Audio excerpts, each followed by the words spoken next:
Halo, ketemu lagi dengan Yuda. Hari ini kita akan membahas mengenai logo version.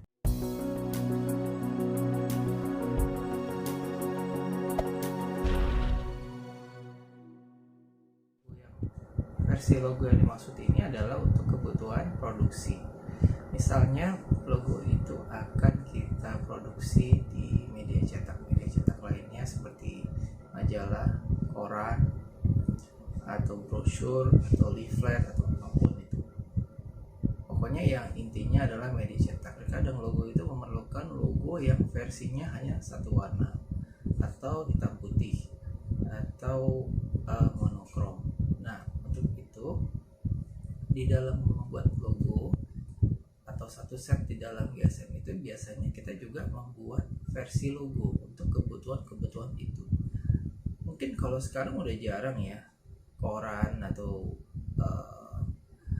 tabloid seperti itu, tapi tetap kita harus prepare. Kita harus tetap prepare versi logo yang hitam putih misalnya, atau yang monokrom, atau yang satu warna, atau versi dua warna. Nah, supaya apa?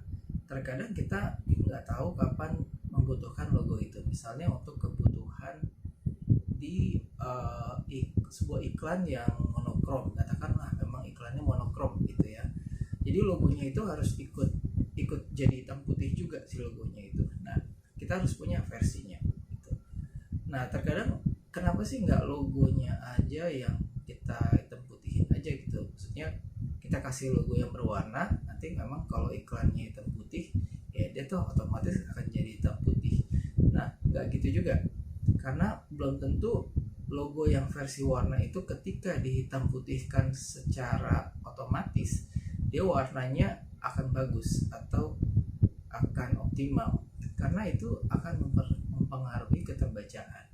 Misalnya aja logo itu memang warnanya pada waktu dia berwarna, versi original berwarnanya itu dia warnanya kontrasnya bagus, tapi begitu dia diotomatis menjadi monokrom atau hitam putih, bisa jadi warnanya akan redup ya. Nah, untuk itu kenapa kita perlu membuat versi logo hitam putih atau monokrom. Nah, versi monokrom itu adalah versi yang dibuat khusus oleh desainer logonya agar ketika logo itu nanti menjadi versi hitam putih dia tetap bisa optimal secara warna, secara kontras, dan keterbacaannya tetap terjaga dengan baik. Jadi itu fungsinya kenapa dibuat versi monokrom atau hitam putih. Berikutnya ada versi satu warna atau versi dua warna. Kita bicara yang satu warna dulu. Nah, kenapa satu warna? Satu warna itu misalkan untuk kebutuhan sablon misalnya. Nah, untuk kebutuhan sablon itu biasanya lebih mudah kalau warnanya itu tidak banyak gitu ya, karena itu akan cost-nya akan bertambah. Semakin banyak warna maka cost-nya akan bertambah. Nah, untuk kebutuhan seperti itu, misalkan logo kita akan dicetak di kaos atau diproduksi massal di tas kanvas ya, atau kaos lah yang paling gampang ya. Nah, itu kaosnya kebetulan tuh di sablon. Karena kalau di sablon warna banyak itu mahal, maka kita perlu bikin yang versi satu warnanya. Kenapa sih nggak pakai hitam putih aja? Kan bisa ya, technically bisa, tapi belum tentu yang hitam putih atau monokrom itu kalau di versi sablon itu belum tentu satu warna, karena versi satu warna dengan monokrom atau grayscale atau black and white itu berbeda gitu. Ada versi hitam putih, ada versi monokrom atau grayscale. Nah, perbedaannya versi grayscale itu dia ada step tahapan hitam putihnya, mungkin 2 step atau 3 step hitam putih. Misalnya 100% black, 60% black, 25% black gitu. Jadi dia gradingnya ada tahapannya seperti itu. Nah, itu yang menentukan level of contrasty-nya itu adalah si desainernya. Kenapa desainernya harus tentuin? Karena logo ini sudah diuji sebelumnya keterbacaannya bagaimana nanti kalau misalkan logo ini ditaruh di media ya, katakanlah di sablon atau di media hitam putih seperti di koran atau di media cetak lainnya. Nah, mengenai yang logo satu warna tadi itu lebih untuk kebutuhan di sablon ya, kebanyakan seperti itu.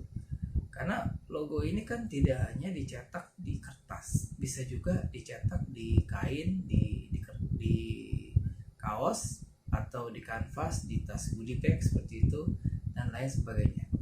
Ya walaupun sekarang sudah ada teknologi seperti DTG atau ya print satuan di kaos juga sudah ada ya sekarang. Tetapi itu kan mahal ya. Bayangkan kalau misalkan produksi satu kaos itu satu piece-nya misalnya 50.000, maka kalau misalnya di DTG itu berapa gitu, misalnya kan harus 1.000 kaos.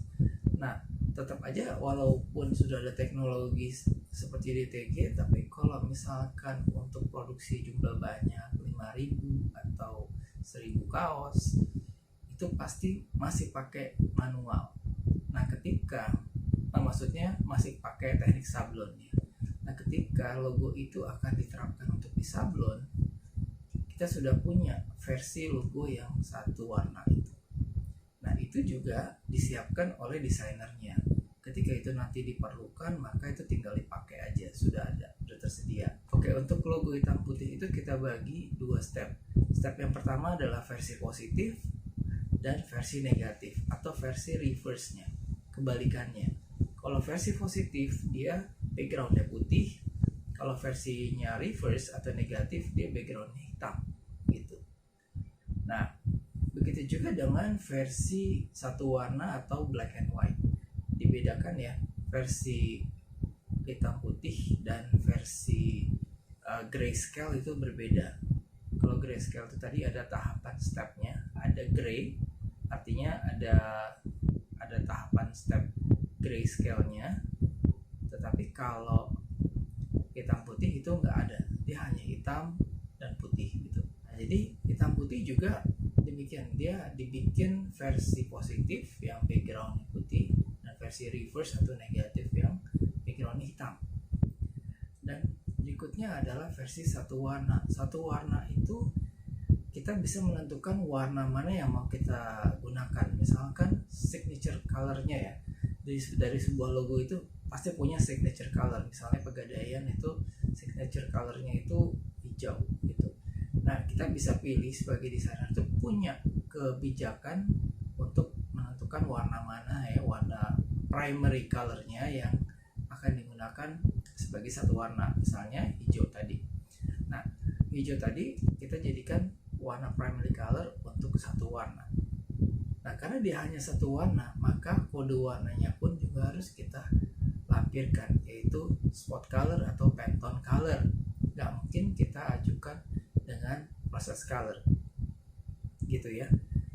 Bisa kita ajukan CMYK, tapi tetap yang dipakai acuannya adalah spot color gitu. Nah itu saya rasa persiapan-persiapan yang harus dipersiapkan oleh seorang desainer grafis dalam mendesain logo. Bila Anda suka videonya, please klik like, dan kalau nggak suka please klik dislike, dan please subscribe, komen, dan jangan lupa nyalakan notification-nya. Oke, sampai ketemu di video berikutnya.